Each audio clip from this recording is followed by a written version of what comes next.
Yo, what up guys, it's Flark, and here's a video that people have been requesting for quite a long time. Pretty much since the beginning of getting any information about Shadowlands at all. People care about Frost versus Unholy. Which is going to be better, which is going to come out on top. Well, that's a pretty loaded question, actually. Pretty difficult to answer, which is why I haven't yet. But I figured there is some different ways I could approach this conversation that would make it actually a pretty good educational video while still, talking about that kind of topic and maybe easing some concerns about people who think their spec might be so good, or maybe that the other one's just going to be way better. So here's how we're going to do that. I'm going to format this video by first talking about Unholy 2's comps, then Unholy 3's comps, then Frost 2's comps, and Frost 3's comps, and the whole time I'll be talking about what makes them good, and you'll get a feel for what the power level of this spec is in those situations, because you're going to play comps. You can't just play duels. Nobody cares about Frost versus Unholy in duels, and if you do, dang, this video doesn't help you, I'm sorry. But then at the end of it, we'll do a little synopsis. Maybe we'll try and answer that unanswerable question of what's actually going to look better, at least in Shadowlands Season 1. Maybe a bold prediction, so to speak. So, let's actually dive right into that. No more introduction even needed. Let's talk Unholy 2's comps. So, the 2's comp sections are going to be very short. Unholy has a great deal of single target options and a lot of sustained single target damage and really rots people in dampening. And since 2 starts right off the bat in dampening, it's already in a good situation, because if you're constantly taking damage and it's difficult to peel their goes and they don't really need to do any AoE setup or anything to just get a lot of pressure on you, you don't need an AoE stun or somebody to take advantage of, Heartstop aura. So you're really self-sustaining in that way. Unholy does very well in 2s. So Unholy could really play with just about anything. Unholy H-Pal has been traditionally very strong, and you can kill people on Hodges. Now H-Pal has a ton of damage that it can add to the comp. I've played it a lot in pre-patch. It's let's face it, pre-patch is pretty dumb. No amount of me killing people with Drestigath Trinket and pretending it's my class is going to change that. So that's not very indicative of things. But H-Pal does have a lot of sources of damage that don't come from BFA crap that's still left around. And they have a lot of abilities and even Covenants and legendaries that actually buff that damage. So H-Pal will be the very aggressive healer. You're going to play Necrotic Aura to buff their damage, maybe decomp as well. If Necro Strike is still unbuffed by that point, and if their health pool is lower by 15% of their max health, and you set them up with a Hodge go, that's less health you have to go through. And with dampening, it'll be very difficult for them to recover. So those Hodge goes are going to be very, very powerful. And otherwise, peel for him if there's a rogue on him. Stop MDs if it's rogue disc or something. Pretty much 2's comps, very straightforward. So I'll just really talk about the difference between the healers, because like I said, Unholy should be able to play with everything. So Unholy H-Pal, it's a great start. Unholy R-Shaman, so what are the differences? It plays aggressively, but instead of coming in, popping off damage and getting a full Hodge and standing in there with melee wings maybe, you are spam purging from a distance, maybe keeping your Flame Shock on them. Purge is your valuable tool there though. You can use Purge so aggressively against many classes, like you can take off Freedom, you can spam Purge during Rapture Bubbles. Just a lot of really, really good tools there. Probably wouldn't switch much here, but you could also run Dark Sim, pretty impactful into certain comps, and R-Shaman would take good advantage of that because Dark Sim can either be a stop or just like an answer. Because they either stop their cast, right? Or you take it, so it's like an answer either way, because you either get something really great or they stop their cast. Then you have Shear and Mind Freeze and Pet Kick and Pet Stun, so it's kind of like you could play it to disrupt everything they do, and because of that, you can snowball your pressure, and then you can just start spam purging, right? So actually can play aggressive just in a totally different way than H-Pal, and has great self-healing. I mean, you have your mastery that increases as you get low, and that helps you handle the dampening effect of 2s.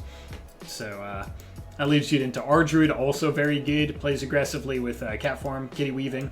damage and can set up and clone people low and then switch the clone to the healer and you can finish off the low person. So you get a lot of utility off of that. He can help you do damage and then help use that damage in a good way by cloning people low after they started rotting to death, and then you can swap that pressure over to the healer and then the healer gets cloned, and you're just constantly, because he can add damage, you're constantly getting value out of the fact that he can add bash clone to your toolkit. And that's just really powerful. Also has great sustained healing. He can hot you up. You can go behind a pillar and try and finish off a healer when they're peeling back, and you don't have to worry too much. So very good. So right now we've already talked about 3 healers they can play with, and you know this because it's twos. You play with a healer, put a DK on the team, you're looking pretty good. Rogue is the same way, right? DH was the same way. Even Warrior probably is going to be the same way, right? You pair a good melee with a healer that's not gutted, and you've got a comp right there. That's how twos go. I figured I would just go over the comps, tell you some of the cool things that you can do with each one. And finally, Mistweaver. Mistweaver isn't quite as interesting, actually, right now, but very, very high output. So generally, you'll just be able to win dampeners. They're mobile, so you don't have to babysit them. And they have bubbles, so they have an answer for when it gets to dampening, and you're like, all right, we kill, they kill, somebody's going to kill. Maybe if you can hold that bubble until that point, you can finish the job. It's good. Not quite as fun, I think, as HPal, Archer, or Shaman, but it's there. And if Crane becomes good again, I guess, then we have Crane, and that can apply pressure. So then you have yet another aggressive option. Disc is actually really good right now, but I think that's only because Disc is overtuned, so it's good with absolutely everything in pre-patch. So, priests of any sort generally don't have synergies with DK, so that's going to have to be a watch. Holy Priest, I would say absolutely no, and Disc, I would say probably no, but it just feels so good right now because it's overtuned. But so Priests are the only thing where I'd say, all right, probably not with Unholy DK. So that leaves those 4 classes: Arshaman, H-Pal, Ardruid, and Mistweaver. Mistweaver being the most, output heavy, kind of just like sustain and just win late dampening. And the other 3 kind of having some really aggressive, either killing a Hodge, spam person when they get low, and stop everything the healer does by rotating Shear, and Ear Kick, and Pet Kick, and Asphyx, and Hex. So that's really fun for our Shaman, snowballing that. And Ardruid is the snowball in a different way, get damage and clone. So there you go. That's everything I have to say about twos. Twos are easy, man. Grab an Unholy DK and grab a healer, and you are good to go. Like I said, I think the only thing you would want to be weary of going into Shadowlands is Priest. But if Disc stays overtuned, then hell, you can add that to the repertoire. It has Dark Arc and it has Purge as well. It generally just wants to play with something that can babysit it a little better, right? DK doesn't do well babysitting a Disc Priest. Rogue does. Kidney is very good. Rogue peels are very good. Even Warrior does a better job with that generally. A lot better. Rally, War Banner, and now it has Intervene, and it has that, Overwatch Reflect. So Warrior has a lot of tools. Watch out for Warrior Disc and Rogue Disc. That could be really scary comps for us to deal with. We'll probably avoid Priest. So that's twos. What about threes? So you have a pretty powerful toolkit for sustained damage here. You have your Mastery now increasing minion damage as well as shadow damage. We've talked about that a lot as something that buffs the value of Mastery. So not only will you have more minion damage, you will also have more Mastery because it's going to be a great stat, and thus you'll have more rot damage in the form of your disease and other, clawing shadows and other rot, kind of this necromancer vibe toolkit that allows you to do a lot of sustained pressure from a ton of different sources, and that is the key part. Damage from different sources. When you have damage from an A-Bomb, Unholy Blight Dot, Disease, Dark Transformed Pet, Army of the Dead, and all of its damage, your standard rotation with Festering and Claw, Death Coils at a range, and any borrowed power systems in the game, it's very difficult to peel you.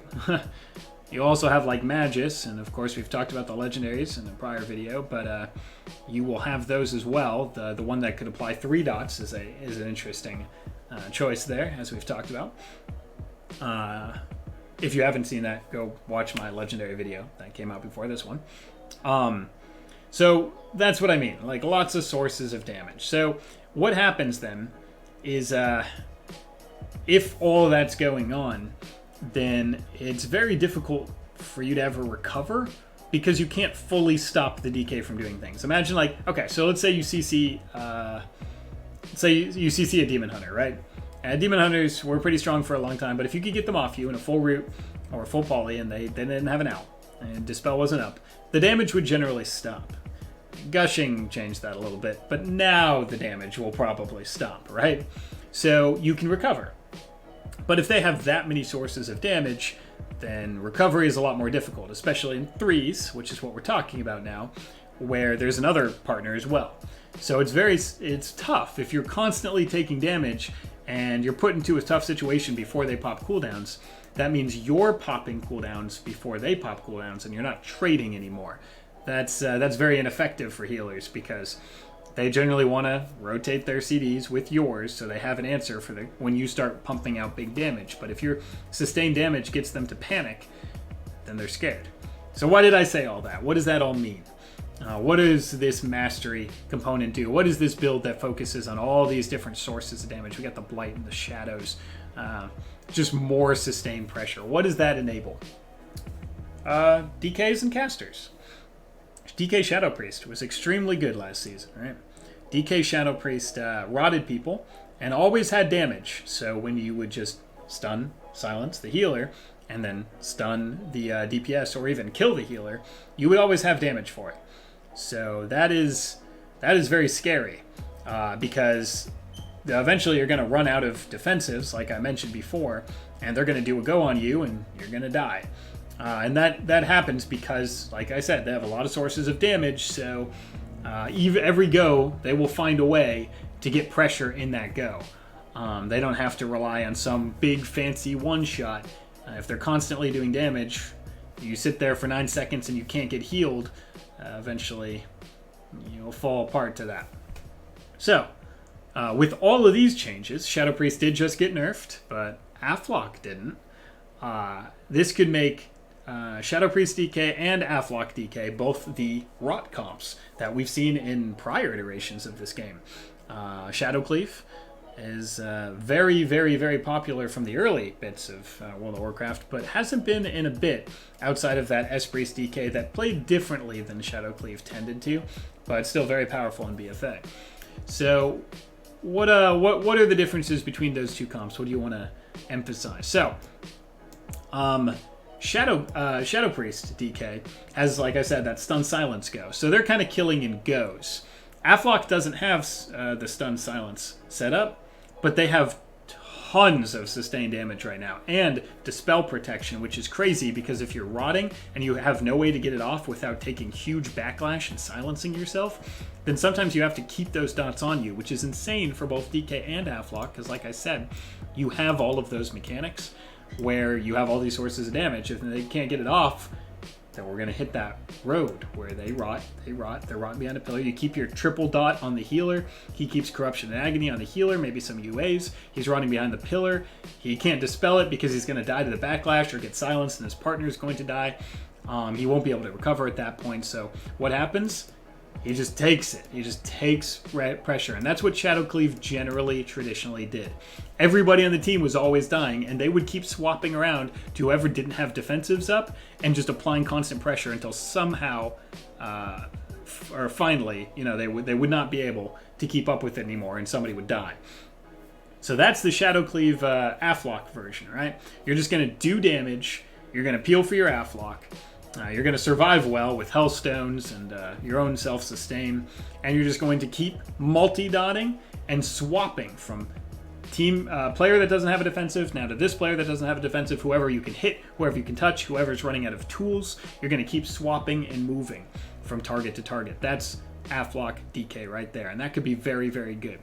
For the playstyle and the talents, again, I think you'll probably be looking at Necrotic Aura almost all the time since you have so much rot now, and the Clawing Shadows and the Holy and Blight really do feel good with that. But this third talent, this could switch around.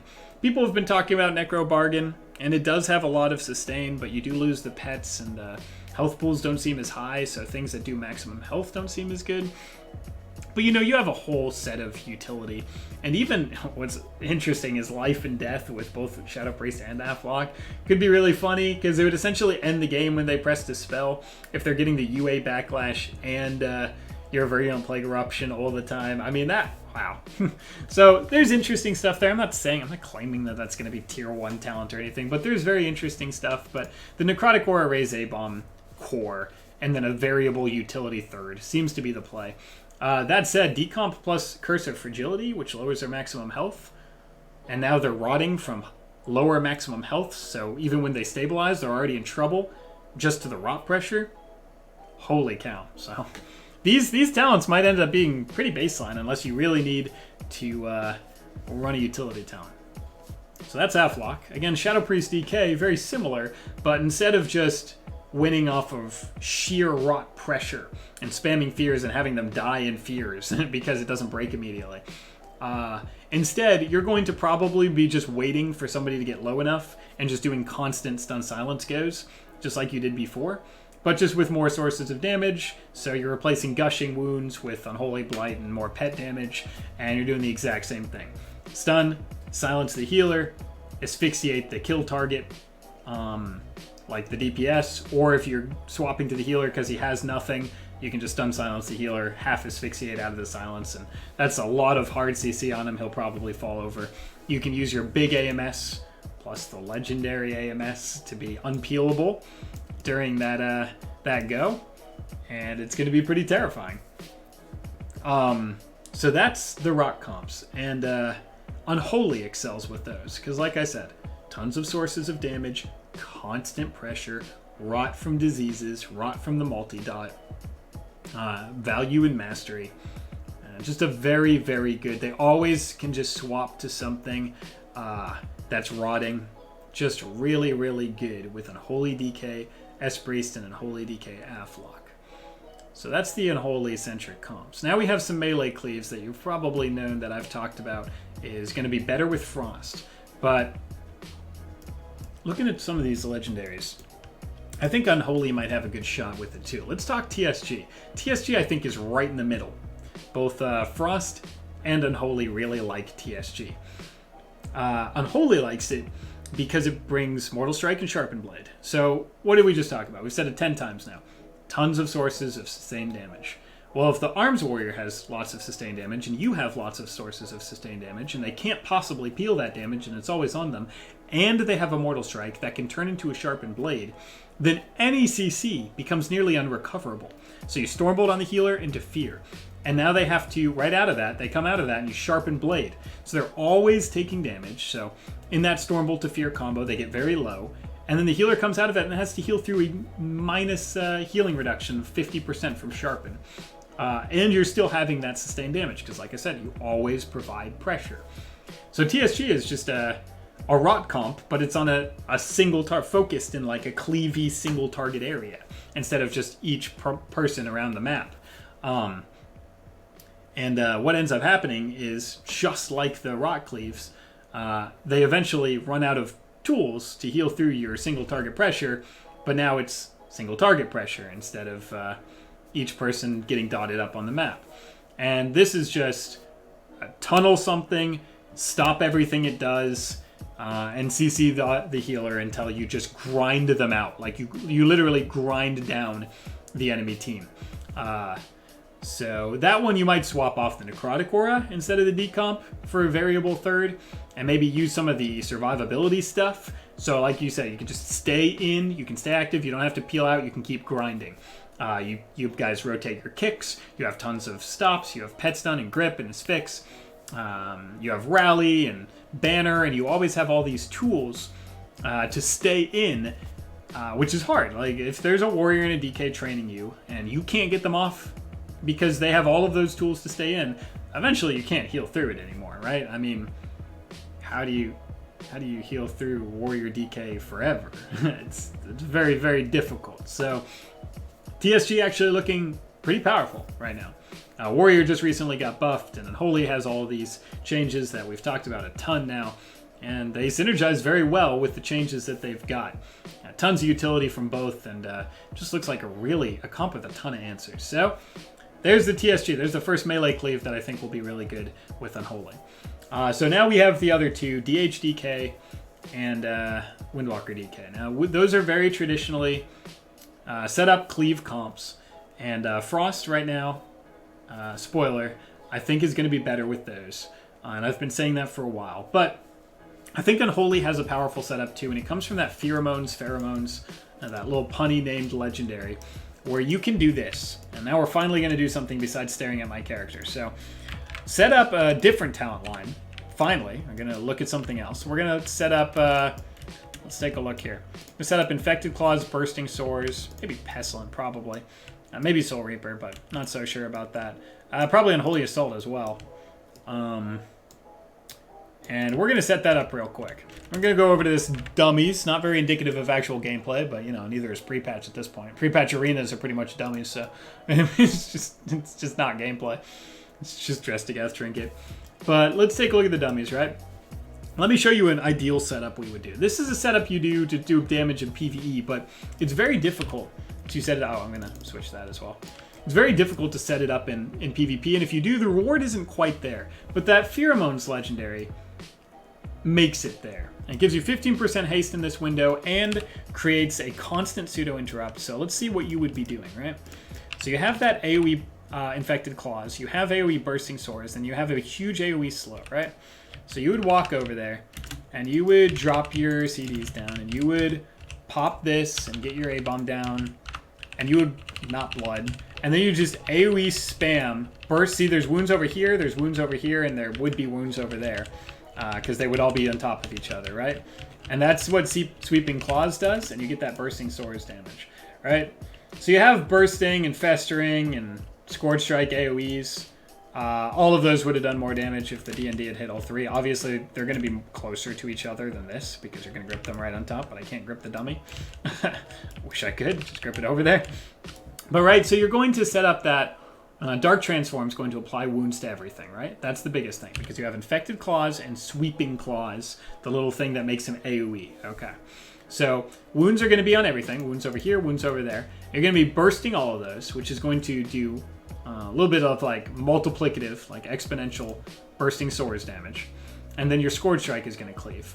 And then that D&D Pheromones Legendary is going to make it so they're slowed by 90%, of course. You have 15% haste to get all that burst off, because Unholy loves haste and needs it because of how many globals you saw I just went through. And you're going to have the pseudo interrupt. So you grip them in, you sweep or nova them, right? And then you do all of those things. So that is incredible, right? Because it gives you now a payoff. The 15% haste is a payoff. That is an enormous amount of haste. That is insane. Just to press D&D and get 15% haste. Like when we're looking, right now we've been dealing with 80% haste and 90% haste from BFA, so we're spoiled. When you guys go back to being slow in Shadowlands Season 1, when we don't have enough secondary stats yet, you guys are going to be blown away by how important 15% haste feels. That's going to be a game changer. And when they come out of the sweep, and they're 90% slowed if they trinket it, as they're trying to get out of this 90% slow, pseudo interrupt, pseudo CC. And it's going to keep them in that lockdown area, and that is a huge reward. So I think if you're playing setup comps, Windwalker DK and DHDK, you might want to try a setup like that. The Pheromones, or maybe perhaps another AoE legendary, and just do that kind of AoE burst setup. Not required, but I think very, very powerful. And that would be the way I would probably try and keep that in line with Frost. So those are a big AoE talent choice. Now, again, you don't really have to go all of that. Blight is also AoE heavy. So you could just Infected Claws, Blight, Grip. And it's possible that maybe Grip is still a little too memey for this setup. So again, these are just fun little predictions. I'm obviously pretty confident on TSG and Esprit's DK, maybe even Aflock DK. But these setups, there's something to think about with all the legendaries in the game. Because remember, when you go through borrowed power systems, anything can go crazy. I mean, I don't think any of us were expecting like, oh yeah, we're going to do... DHs are going to be insane because they're going to do 40% of their damage with random borrowed power systems. And they get a lot of haste from their Azurite trait another borrowed power system, which is going to proc all their other borrowed power systems, right? You don't expect that, right? So sure, I'm saying this all, and it's like, oh yeah, okay, dude. But but what ends up happening is all of these systems compound upon each other, and they give you payoff for these setups that you do, which means those setups actually become less meme and more powerful with every additional compounding synergy that comes from the borrowed power systems. So that's Unholy comps in a nutshell, 2s and 3s. So cut right here, and we're going to move on to Frost. I'll put a timestamp for it. And let me switch over to my Frost set so I can just mess around with some of the things that we'll be looking at.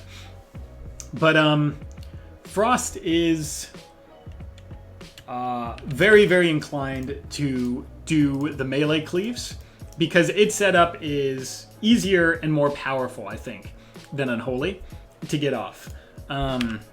So not really sure I have to put on traits, but just to complete the just to complete the swap over. So obviously, let's talk about Frost. What made Frost take over at the end of BFA, right? I've been saying this a lot, but it's very important. It's this talent right here. BFA, late BFA, the top 4 DKs or 5 DKs, I think 4 were Frost and 1 was Unholy. Frost and melee cleaves with Heartstop Aura just became pristine. I mean, very, very unfun to play against. I know that for a fact. It is mind-numbing. I'm sorry. I mean, it's World of Warcraft. There's some broken crap, and this is one of the worst. But it's gross to play against. But it is that powerful, right? And here's why melee cleaves take advantage of that so much. What were we talking about when we talked about TSG? You're training down one guy, maybe cleaving 2 people, until they run out of things.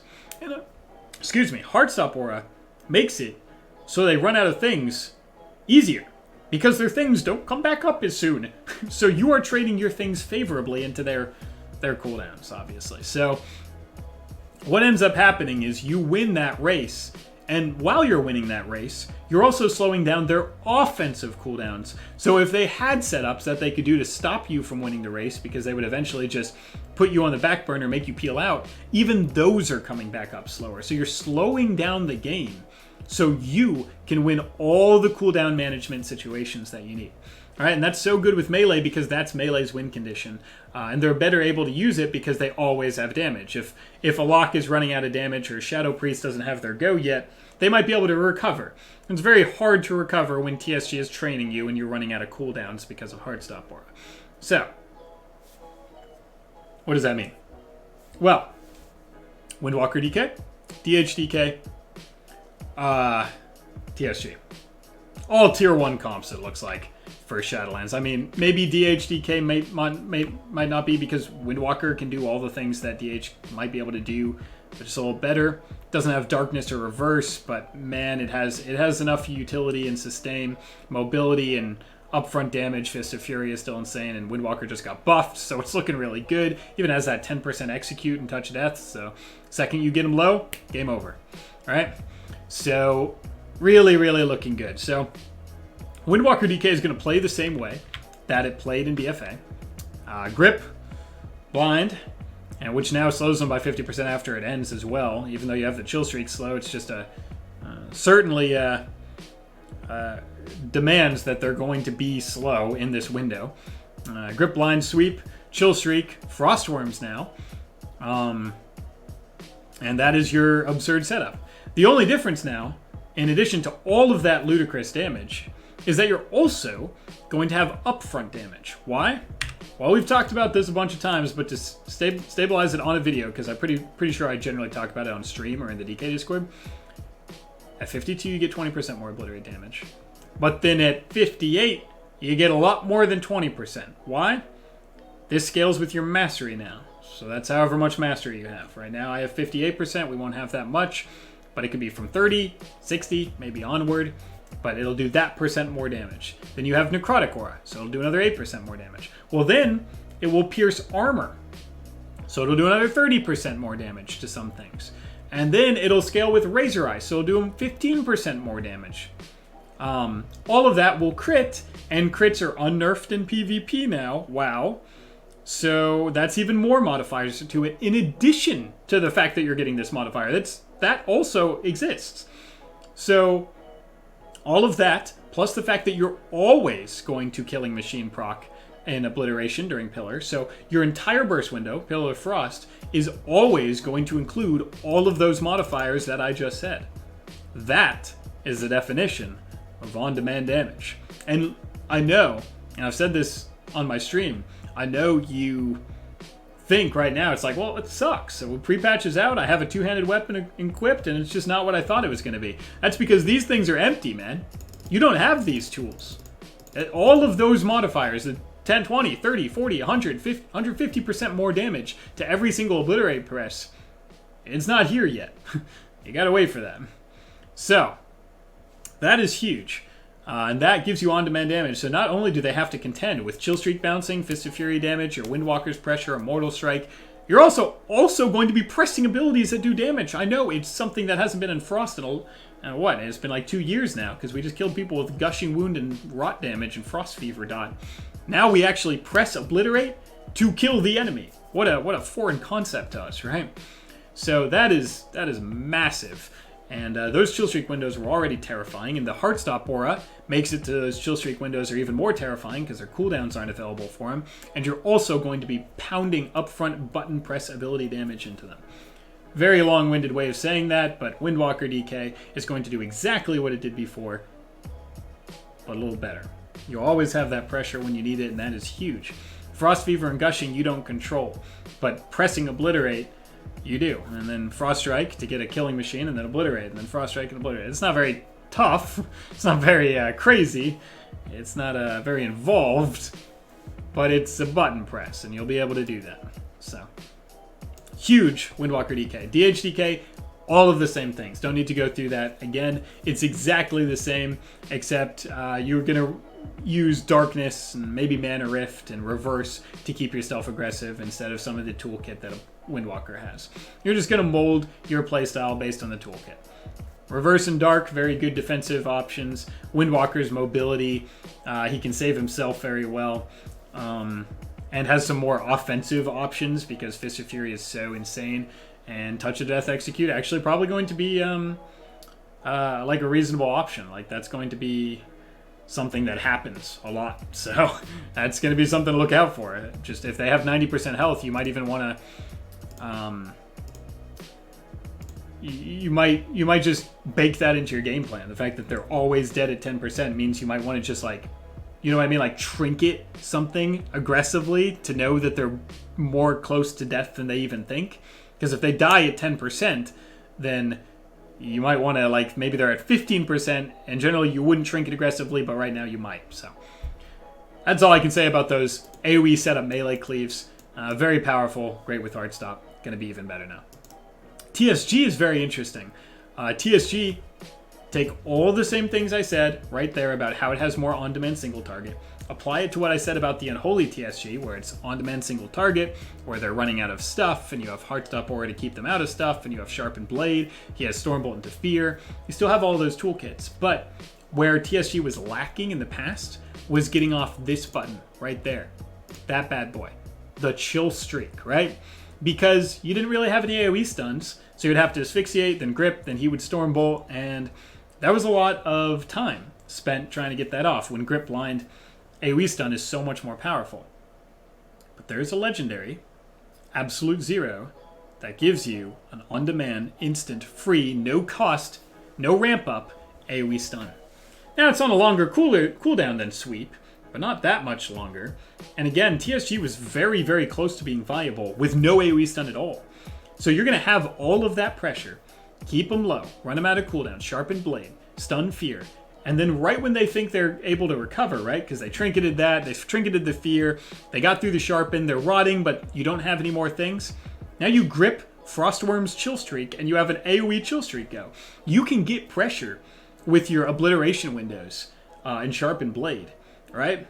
But that doesn't even require Chill Streak to be pressed or your AoE stun to be used. So right after that fear that fear goes off, he trinkets it. Then you just pull him in, stun him, he has no trinket, and you Chill Streak.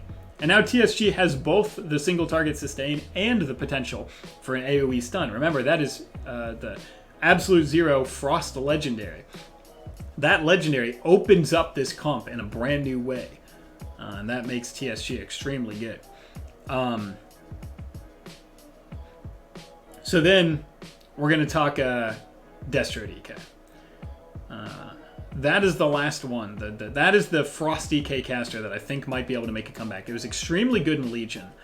And I think it gets opened up. The reason I'm segueing right into this is because I think it gets opened up by the same exact Legendary. The AoE stun.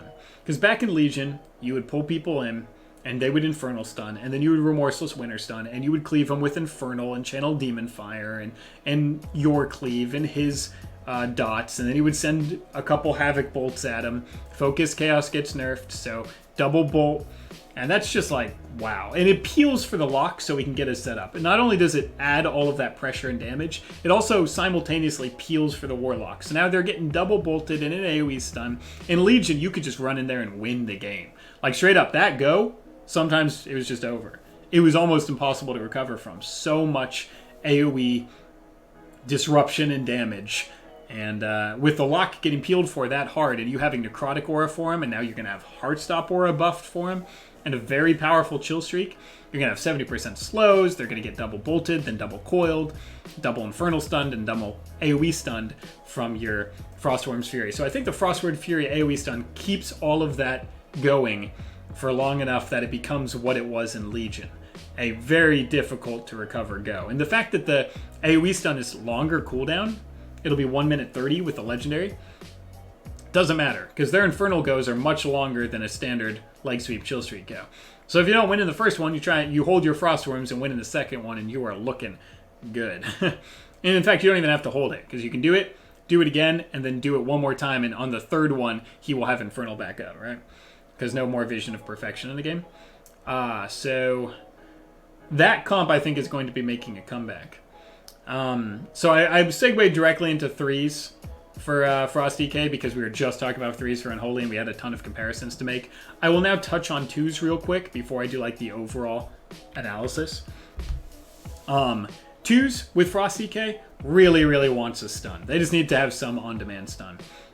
Because you want to get those Chill Streak goes off on cooldown because it's a dampener and you want to put them on the back foot. Hard stop plus Chill Streak plus dampening plus stuns is what your win condition will be. The reason Frost was so tough to play in twos and in BFA is because it had no on-demand damage. So outside of Chill Streak, you had nothing to keep them low. Now, with all the changes that I've mentioned now 20 times, including a bunch of times in this video, you have damage from Obliteration with all of those modifiers to obliterate. So if you get a crazy Chill Streak go and they pop all the defensives and then you finish them off with like constant killing machine pressure, it's going to look really good. It's going to be all the things that it was missing from BFA, right? And it had this before in the game, and it has it back now. So it's going to feel like that. All you need to make that work is on-demand stun. So you can rule out all classes that don't have one and add in all classes that do. Watch this. So easy. H-Pal, good comp. Ardruid, good comp. Mistweaver, good comp. That one's AoE. Priest, bad. Holy Priest, bad. Arshaman, bad. That's what my guess is. I think all three on-demand stun healers are going to be great. I think all three that don't have it are going to be bad. Chastise technically counts, but then it runs into the Priest problem. I could have said that, right? Holy Priest does have Chastise, but it runs into the Priest problem if you're playing Frost DK Holy Priest. And I don't even think I have to say why I think that's going to be bad, but I do. I don't think Frost DK Holy Priest is going to be the answer. But maybe I'm totally wrong. That would be crazy. But yeah, so H-Pal, you grip the healer over to the DPS, he hodges the healer, and you smash them both with a Chill Streak. Then you have your obliteration window after that, and you're looking pretty. Same thing with Bash from an Ardruid, and Leg Sweep. We know how that works. Grip Sweep. And that's it. That's the analysis of all the 2s and 3s comps that I think will be good. And and Shadowlands. There's a couple of new faces there and a couple of returning faces. Let me just mention real quick that all of the comps that I didn't mention, just call them tentative, right? Because there could be something there. Think LEDK. Well, Ellies have one-shots, and Unholies have some good pressure, and they have Necrotic Aura, so maybe Unholy Ellie, right? Or what about DK Survival Hunter? You stun trap, and the same thing, you kind of rot them down, they have Immortal Strike, right? These are all tentative. Of course, I'm not going to know which one of the, kind of unexpected comps is going to come out. Everything looks like it could be okay. You could find an excuse for anything to have a chance. But those are all tentative. I just don't see anything yet that puts them into my I think it's coming comp. Like Aflock DK. I think that one's coming. And Frost DK TSG. I think that's coming now, right? So I don't see anything with Survival Hunter yet or LEDK yet. That makes it any better than any other class playing with those, like Jungle or Warrior Ellie. So I'm going to leave that in the tentative list, but I'm not like saying that it's completely obviously not going to be playable. That would be a ridiculous assumption to make.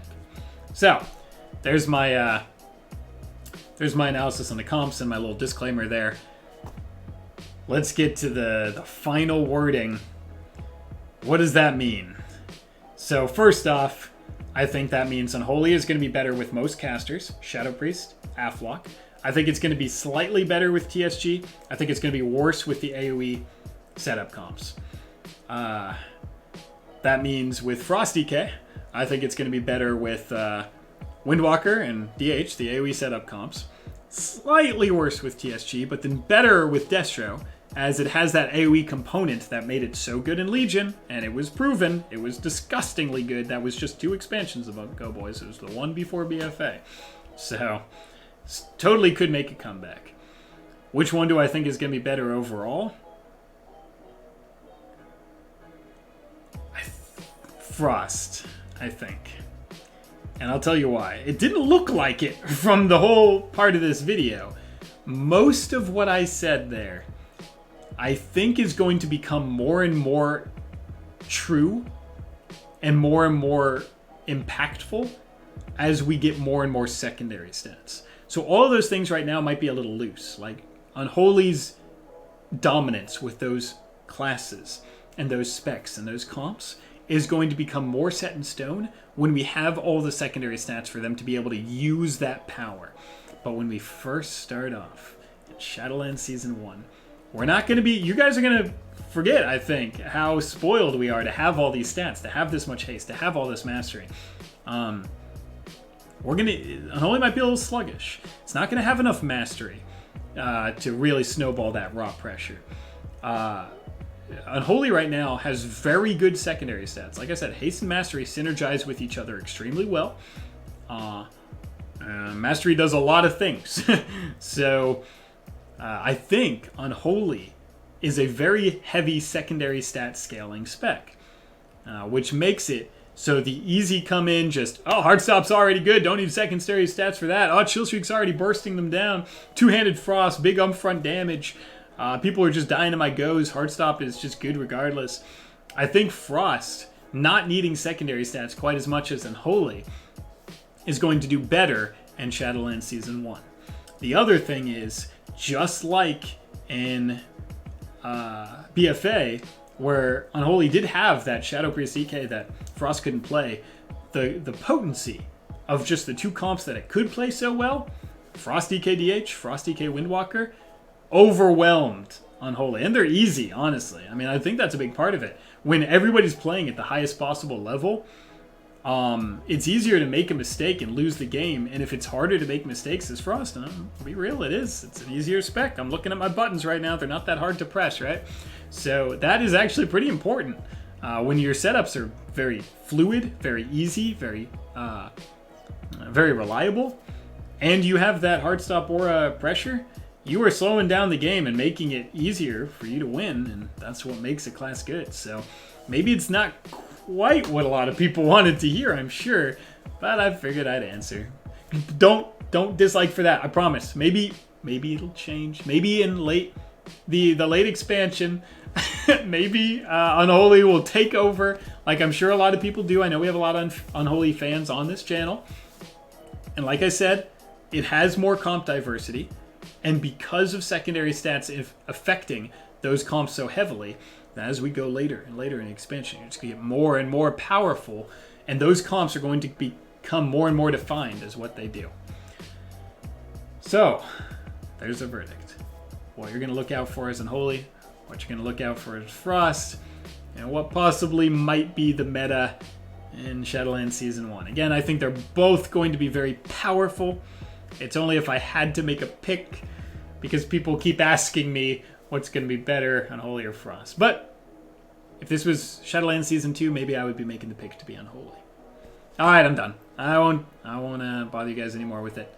Thank you for all the questions. Thank you for the fun video idea. And I hope you guys are looking forward to Shadowlands just like I am. So, peace.